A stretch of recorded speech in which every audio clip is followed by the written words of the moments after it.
Chapter 12 basically takes the theoretical concept, which is what was applied in Chapter 11, and really goes into the next set of discussion, which is what you really care about, which are the signs and symptoms. How does somebody like this present in chronic renal failure? So we're going to go through all these different mechanisms that are seen, which is uremia, hypertension, calcium regulation, bone disease that's caused by this dysfunction, erythropoietin deficiency, including all the forms of anemia that's caused by it, and then we'll talk briefly about dialysis. The pathogenesis of uremia is that, unfortunately, every organ system is affected when a person develops renal failure. Okay? As the toxins begin to develop, it begins to damage every single organ system in your body, pretty much. Okay? Some organ systems are a little bit more sensitive than others, but still, you're looking at a total body injury pattern. Okay? Now, here's what I found kind of confusing all the time, especially with a student, is that they call this uremia, but urea itself doesn't cause any problems. You can actually give an animal urea in high concentrations and the animal doesn't get toxic, nothing happens. So urea is really sort of it's a measurement of BUN, but you're really not measuring the main product that causes the toxicity. So urea is not a toxic agent that causes problems most of the time. Okay, it's just an indicator that you've got a problem. We do know that it's a complex process, and the Europeans have actually formed it's called the uremia study to try to identify as to what the cause of this toxin is that's causing the problems. Okay?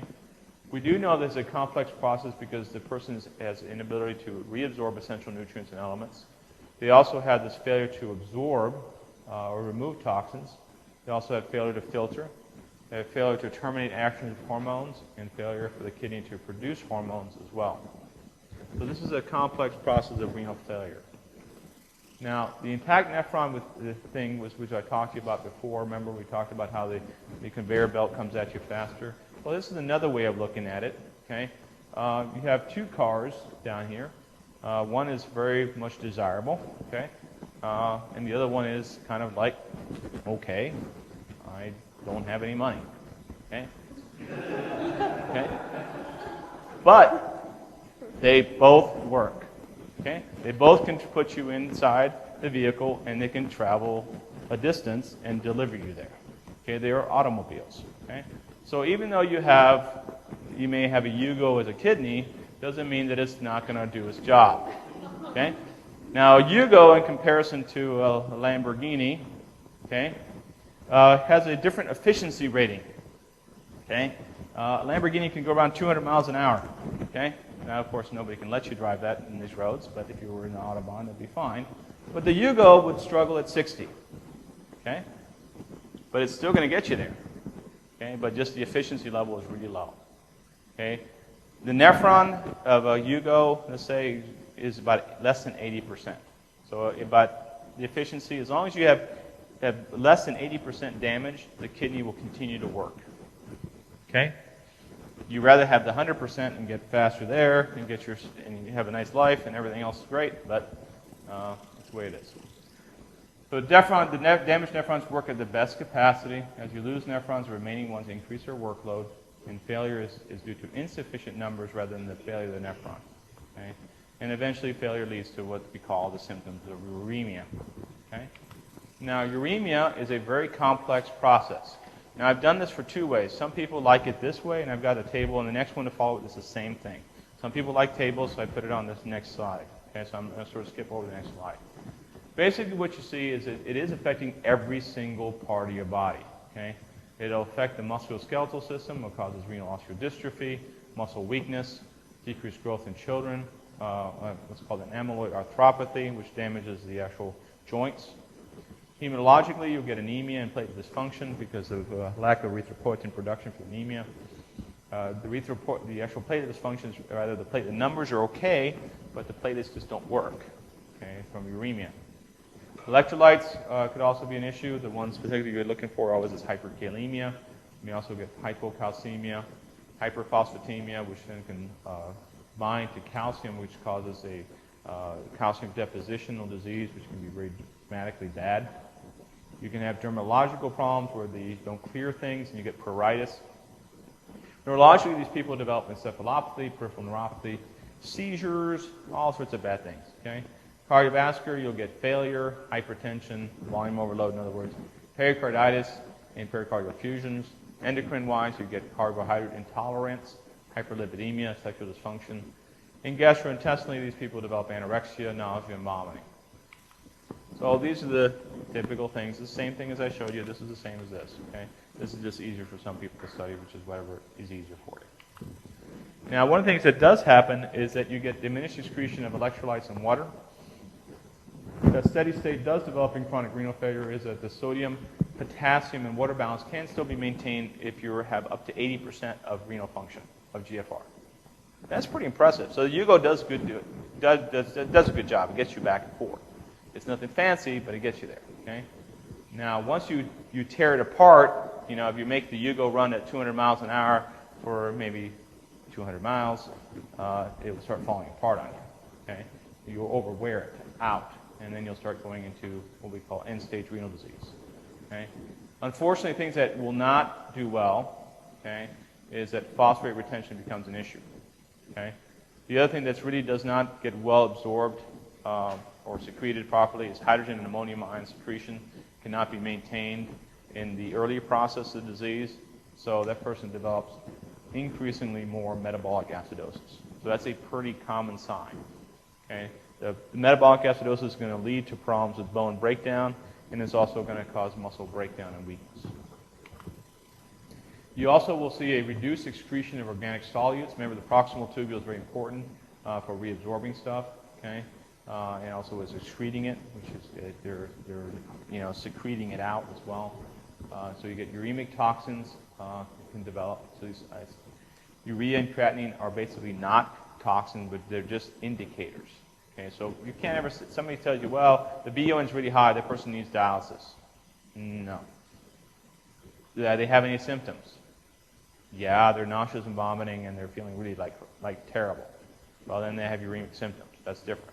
But the guy feels fine, and his BUN is 120, and he's basically not walking around talking to you, and nothing seems to be a problem. He doesn't need dialysis. That's the trick. Some people seem to be sicker than others, and we don't know what the marker is. We just know that an elevation in BUN and creatinine is an indicator of severity of disease, but it doesn't tell us when somebody really needs dialysis. Okay. The other thing that happens is the water-soluble anesthetics don't get removed by the kidney in this disease process, so you got to really consider reducing your dosage.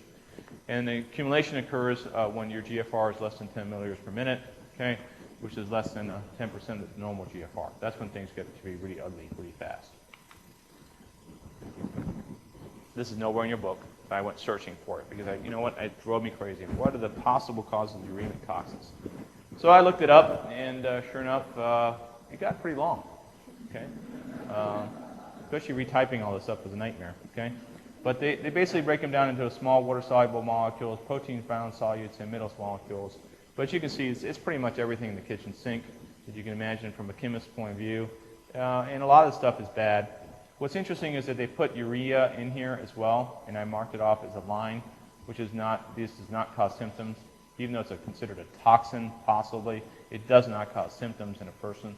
I've seen an interesting study where they gave a dog high doses of urea for prolonged periods of time. The dog was walking around wagging his tail like nothing was happening, but his creatinine, his BUN was sky high, and the animal was totally functional. So that's not likely to be the toxin, and neither was creatinine, too. It was the same kind of study. Decreased renal production of hormones is pretty important in the sense that renin, prostaglandins, kinins, calcitriol, and erythropoietin are all affected. How does it affect you? Well, let's go through it. You have excessive hormone production can also take place, like things like ANP. You have an increased release, increases sodium retention, and ANP tends to be well tolerated by most patients, so that's usually not an issue. The one that becomes a real issue is PTH.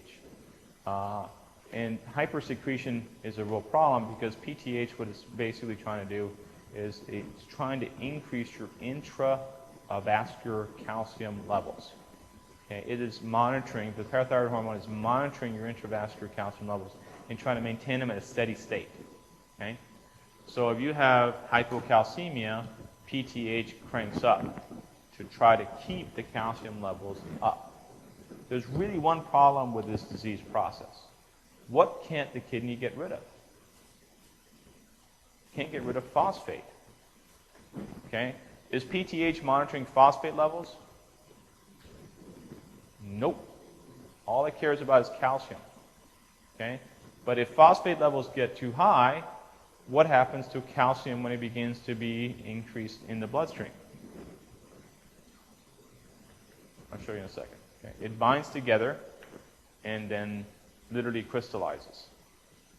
And I'll never forget this. I put an A-line in somebody with chronic renal failure.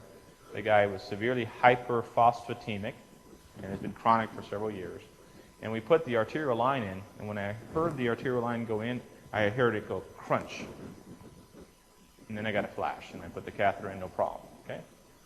But it was really hard. I mean, it was literally like entering into the radial artery, like I was thinking about using a hammer to get into it. Okay? What was interesting about it was, and this is not the bad part of the story, is that post-op number 3, the nurses took out the radial A-line out, which is what they're supposed to do, right? Well, when they pulled it out, the bleeding wouldn't stop. Direct compression, it finally stopped it, but every time they released the pressure, it started bleeding again. So the vascular surgeon had to get called in. We had to bring the patient back to the operating room, open up his radial artery, look at it, and it had a circular hole perfectly the same size as a 20-gauge angiocath. And there was no epithelialization because the whole radial artery was like concrete. Okay? What he had to do was he had to come up the artery, find an area where actually had normal vasculature, clamp it, and then go below it, clamp it, and that was it. So the aorta, I mean, literally the radial artery, every time you try to put the actual clamp on it, it would crunch, disintegrating. So guess what the rest of his body's like? His heart was like that. When we did a chest X-ray on his heart, you can actually see the coronaries on the chest X-ray. They're so heavily calcified. These are nightmare cases to manage. Okay, so that's a really bad progress because this depositional disease will damage the blood vessels and make them super stiff. What happens to the blood pressure in these individuals?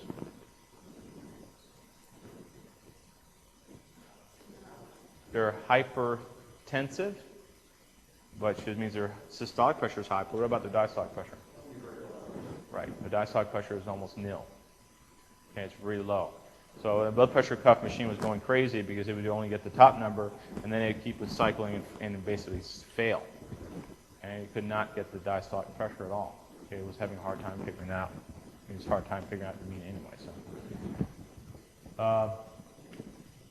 The parathyroid hormone, of course, is a trade-off in the sense that it causes bone demineralization, and unfortunately, as the bone demineralizes, it causes bone marrow fibrosis and anemia, and it can cause toxicity as well.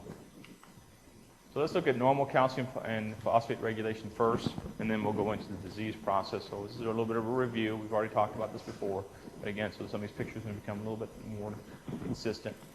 Okay. The normal things that are affected by parathyroid hormone are 3 organ systems. Bone, okay, which are considered effector organs. Bone, GI, and kidney. Okay? Those are the 3 effector sites. The main hormones that regulate calcium metabolism or regulation is 2. PTH and vitamin D, calcitriol. Okay, so those are only 2. Okay, so there's only 2 hormones that really control it. Now, what you can see is that vitamin D is produced as an inactive form until it hits sunlight. Okay? So the active form requires exposure to sunlight and then processing by the liver, which then becomes activated in the kidney by what's called calcitriol. So vitamin D itself is not an active form. It's the calcitriol that's the active form that requires kidney function to do that. So if you lose your kidney, what happens to your calcitriol production? It drops off like a rock. Okay? Now, why is that important?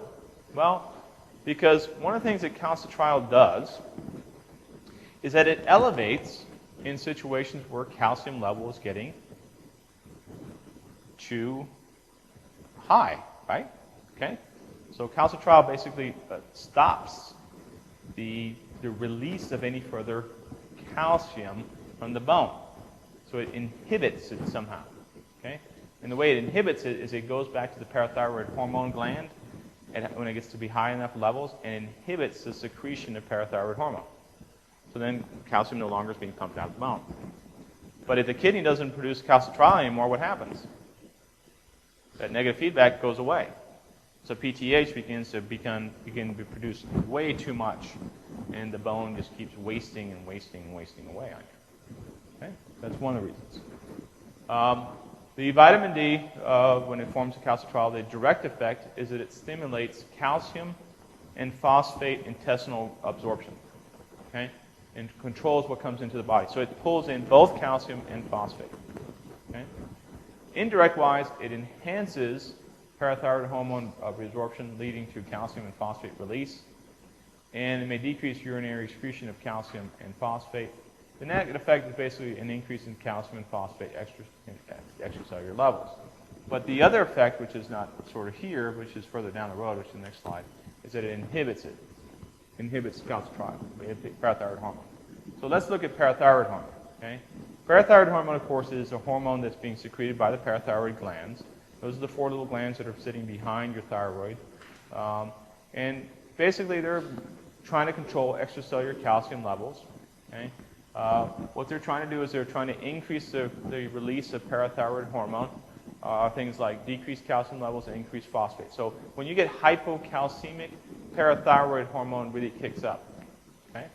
On the other hand, a person, what will inhibit the release of parathyroid hormone, and this is where all the students forget it, calcitriol is critically important as a negative feedback loop to shut down this parathyroid hormone release. Okay? Also, when the calcium levels get too high, the negative feedback shuts down parathyroid hormone too. But it's weak. Calcitriol is much more important than calcium itself. So it's more like a synergistic action that they work together. And then also decreased phosphate levels will also inhibit the release of parathyroid hormone. The effects of the parathyroid hormone is basically has 2 direct and 1 indirect, okay, to the effectors. The direct effect that it has on the bone is that it immediately causes bone to break down and to release calcium into the bloodstream as well as phosphate. Indirectly onto the GI tract, it will help activate vitamin D, okay? So it's indirect, so it's not the hormone itself, but it helps activate the release of calcitriol, which then increases calcium reabsorption as well as phosphate from the GI tract. Kidney-wise, on the other hand, you have the direct effects, okay, as well. It increases reabsorption of calcium, but it increases the excretion of phosphate. So really, PTH is really the only one that's really reducing your phosphate levels. Your vitamin D doesn't do that. Okay, vitamin D increases both calcium and phosphate through the GI tract, through absorption. Okay? So the net effect is that you're going to see an increase in extracellular calcium levels without really the increase in phosphate levels with strict PTH. Net effect of vitamin D, on the other hand, is an increase in calcium and an increase in phosphate levels, which is a bad thing. Now, let's take a look. This is a normal person, okay? Let's say they're getting decreased calcium levels. They're going to release more parathyroid hormone. So these are the 3 effects you're going to see in the red. It's going to have direct effects on the bone. It's going to have direct effects on the kidney to basically drive calcium back into the body and keep the calcium levels up. The indirect effect is that it's going to activate the active form of vitamin D to then increase calcium and phosphate uptake through the GI tract. So that's indirect. Okay, so the overall effect of parathyroid hormone and active forms of vitamin D, when it's usually activated, is an increase in calcium level. And then when you look at the phosphate, which is the next picture here, is that you increase filtration through this. Okay, so parathyroid hormone has a direct effect by increasing excretion of phosphate. So as a consequence, you're able to waste more phosphate. Now, you should be able to see something that there's going to be a problem in this discussion, right? What's going to be damaged in the next discussion? The kidney. So are you going to be able to excrete phosphate? You can't get rid of it. Okay? So that's going to become a problem in the sense that it begins to accumulate simply because that's the only real true way that you have of eliminating it. Okay? You're still, when you have active forms of vitamin D, even though they're diminished because of kidney damage, you're still getting calcium absorption as well as phosphate coming at the same 1-to-1 level. So phosphate then increases. Also, phosphate will increase as calcium breaks down, as it breaks down into its two components, calcium and phosphate. Again, this is another picture. This is showing you, this is something we talked about in the past. Okay? Negative feedback loop, counts a trial when it gets up to high enough levels, will inhibit the parathyroid gland, as well as elevations in calcium comes back and inhibits the parathyroid gland.